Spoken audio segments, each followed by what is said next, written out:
presidente aqui do campo vai dar uma palavra, ele vai estar nos cultos de terça-feira, e aí depois nós seguimos a reunião. Quando eu fui dar uma palavra, 2 pastores e um evangelista falaram: pastor, antes que o senhor fale qualquer coisa, nós temos um problema aqui na igreja.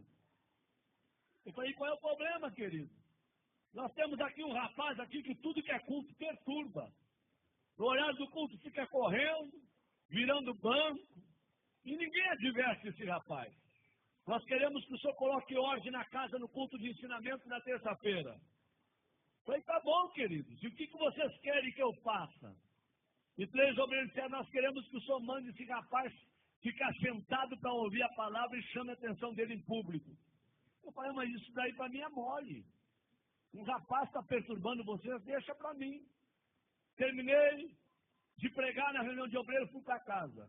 Quando eu cheguei em casa, eu falei para minha esposa, falei: meu bem, tem um rapaz aqui que está perturbando os obreiros. E ela falou: o que tu vai fazer? Eu falei: vou advertir ele no culto de ensinamento, vou chamar a atenção dele. A minha esposa, muito crente, falou: não faça isso não. Uma alma vale mais do que o mundo todo. Em vez de tu advertir em público, procura visitar ele. E tem mais uma coisa, viu? Quem sabe esse rapaz seja mais crente, que eles estudam junto.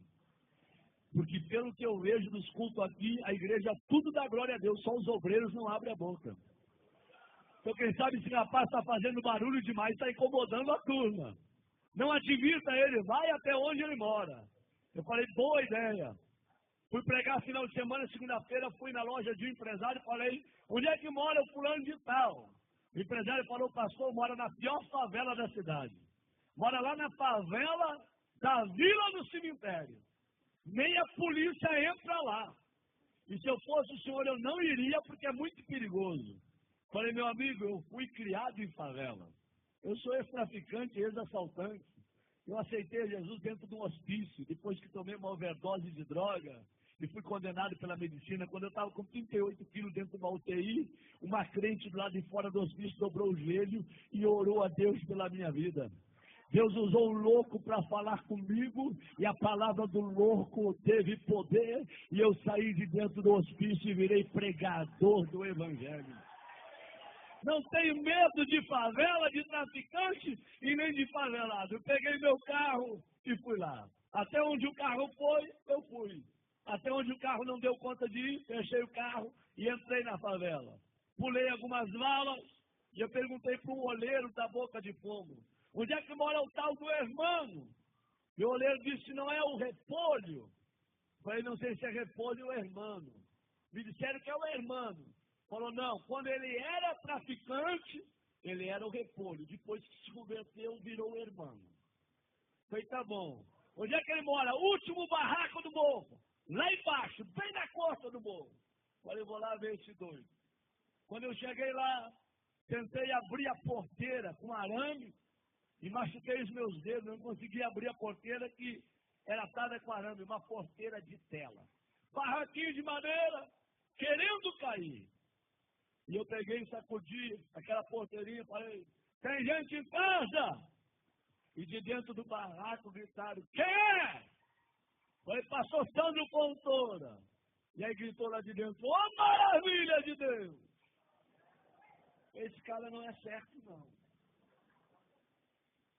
Quando ele veio e abriu a porta do barraco, ele olhou para mim, levantou as 2 mãos para o céu e começou a glorificar Deus. Falei: rapaz, não é hora de tu glorificar Deus, rapaz. É hora de tu abrir esse negócio que eu vim aqui conversar contigo. Ele falou: pastor, eu estou glorificando a Deus, sabe por quê? Eu tenho 3 anos de crente. E nunca ninguém veio me visitar aqui na favela. Nem um crente, nem um irmão. E o senhor chegou na cidade há poucos dias. Eu dobrei meu joelho dentro desse barraco. Eu falei: Deus, se esse homem foi tu que enviou para esta cidade e tu é na vida dele, tu vai trazer ele na porta do meu barraco para orar comigo. E agora o senhor está aqui na frente do meu barraco, é porque Deus me ama e Ele é maravilhoso. É só Deus para fazer uma coisa como essa. Eu falei: abre aí então. Ele veio e abriu. Na hora que ele abriu, eu me abaixei e entrei no barraquinho dele. Quando eu entrei no barraquinho dele, Eu falei, irmão, é muito rápido que eu tenho que conversar contigo. É bem rápido, tá bom? Ele falou, pastor, só que antes do senhor conversar, eu quero lhe dizer que no meu barraco tem doutrina. Eu falei, doutrina? Ele disse, é doutrina. Qual é a doutrina do teu barraco? Qualquer pessoa que entra aqui dentro, antes de conversar, tem que orar. Essa é a doutrina.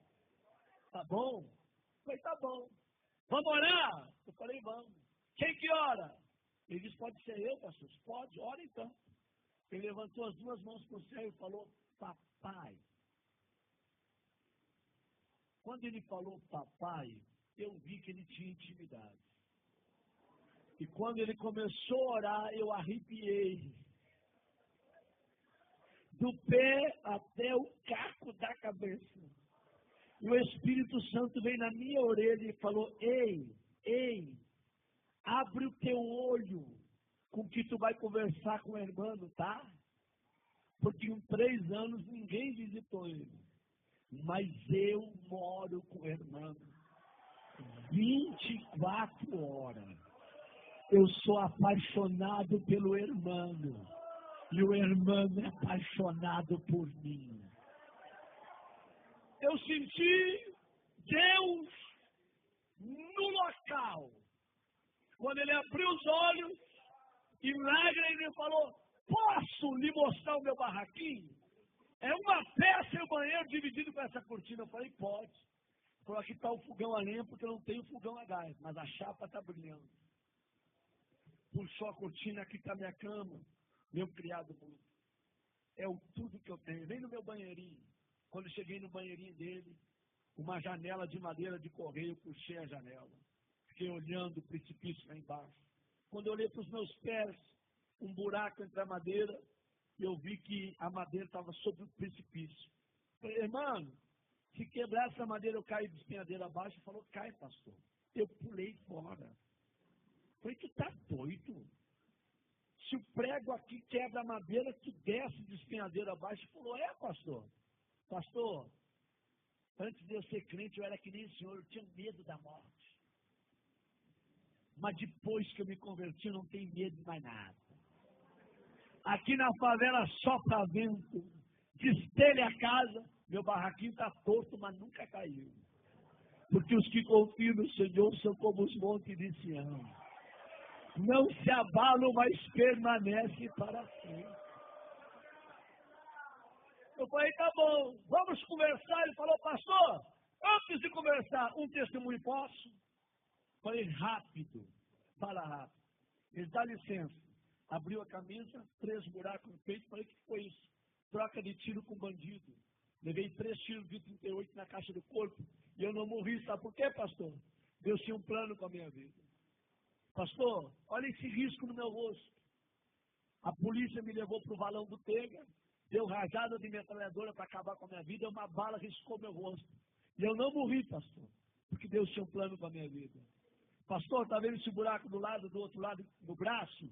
Um homem me atravessou com espeto de fazer churrasco de um lado ao outro do corpo. E eu não morri, porque Deus tinha um plano com a minha vida. Pastor, 26 anos fui condenado de cadeia. Tá bom? Por assalto a banco, por tráfico de droga. Quando eu estava no fundo da cadeia, com 3 anos de detenção, Deus foi e deu um sonho para um servente de pedreiro. E esse servente de pedreiro ouviu a voz de Deus, Deus deu o número da cela, deu o meu nome e aonde eu estava preso. Esse homem foi lá, falou com o diretor do presídio que tinha 5 minutos para entregar uma mensagem para um detento.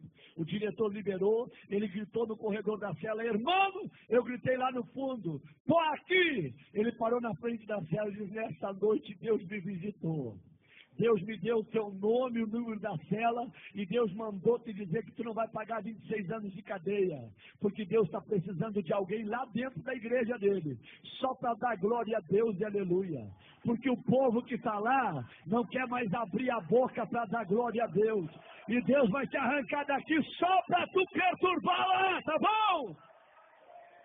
E eu falei, se Deus me tirar daqui, eu vou morrer dentro da igreja, glorificando e adorando ao nome dele. Quantos aqui acreditam que Deus fala? Digam glória a Deus. Deus foi lá na fronteira com a Argentina. tirou o juiz da cidade e trouxe um juiz, doutor Edson, para a cidade. E o doutor Edson, crente, quando ele vai revisar o processo daqueles que estão presos, ele vê o nome do irmão. E o Espírito Santo vem na orelha do doutor Edson e manda soltar o irmão. E ele chama o irmão e diz: ei, amigo, Deus mandou te tirar do presídio, só com uma condição, para tu morrer dentro da igreja glorificando a Deus. O dia que tu desviar, eu mando te prender. E o irmão falou: pastor, o senhor acha que eu vou desviar? Eu não sou doido. Eu vou morrer no meio dos crentes, adorando e glorificando ao Senhor meu Deus. Quando ele falou isso, ele começou a chorar. E ele falou: me perdoa, pastor, estou tão feliz com a sua presença aqui, que eu não sei expressar com as minhas palavras. Eu falei: tá bom, meu filho, fica tranquilo. Ele disse: pastor, pode falar o que o senhor ia falar. Eu falei: não vou falar mais nada. Eu vim para falar, mas não vou falar mais nada não. Ele disse: fala, pastor. Eu falei: não vou falar não. Eu quero ir embora daqui. Quando eu fui sair na porta, ele me pegou pelo braço e falou: pastor, volta aqui. Eu falei: o que tu quer, rapaz? Na minha casa tem doutrina. Ora quando entra e antes de sair também tem que orar. Vamos orar? Eu falei: vamos. Eles possam orar abraçado com o Senhor? Eu falei: pode, abraça em mim. E ele abraçou comigo e começou a orar e falou: Deus, eu não tenho nada, mas o que eu tenho eu reparto com esse homem. A unção que tu me deste, enche ele com a tua glória e faça desse homem um profeta para essa região. Enquanto ele orava, eu tremia e chorava. Nós não oramos menos de uma hora abraçado. O suor corria na minha perna e a roupa colada no meu corpo. Quando eu saí do barraquinho do irmão, eu fui até o meu carro falando em línguas estranhas. Quando eu entrei dentro do meu carro, eu fui até a minha casa falando línguas estranhas. Quando eu cheguei na minha casa, minha esposa falou: o que aconteceu contigo? O teu rosto está brilhando. Eu desaperto a minha mão e me dá a paz do Senhor, porque hoje eu me converti. Hoje eu virei crente de verdade num barraco de um favelado. Deus gosta de usar gente pequena para confundir quem pensa que é grande. Abre a tua boca nesta noite e manda a glória para cima. Quantos aqui vieram receber poder e unção do Espírito Santo nesta noite aqui, hein?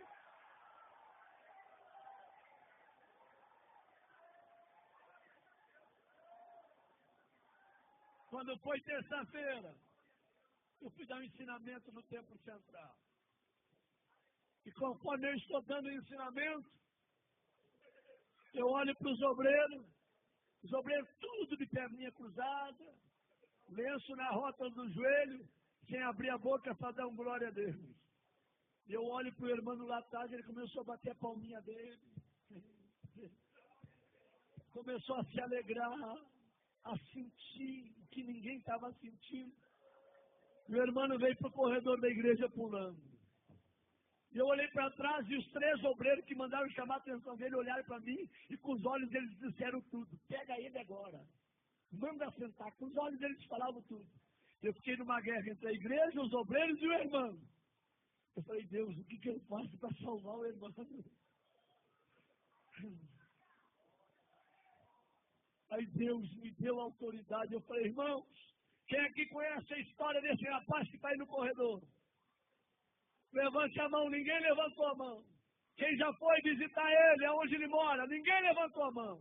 Eu falei: em 15 minutos eu vou falar a história desse rapaz para vocês. Quando eu terminei de falar a história do irmão na igreja, tacou para chorar. Eu falei: traz o irmão aqui no púlpito comigo. E os obreiros desçam do altar todos agora. E o irmão abraçou comigo no altar. Eu falei: a partir de hoje, a história dessa igreja muda. Vai ser um doido atrás desse púlpito e outro doido no meio de vocês. Mas a partir de hoje eu quero crentes cheios da glória de Deus. Homens cheios do Espírito Santo, que sejam apaixonados por Deus. Deus não te julga pelo que tu tem, Deus te julga pelo que tu é. Tu pode morar num barraco cair nos pedaços, mas se Jesus mora lá juntamente contigo, você tem valor. Abre a tua boca e manda a glória para cima.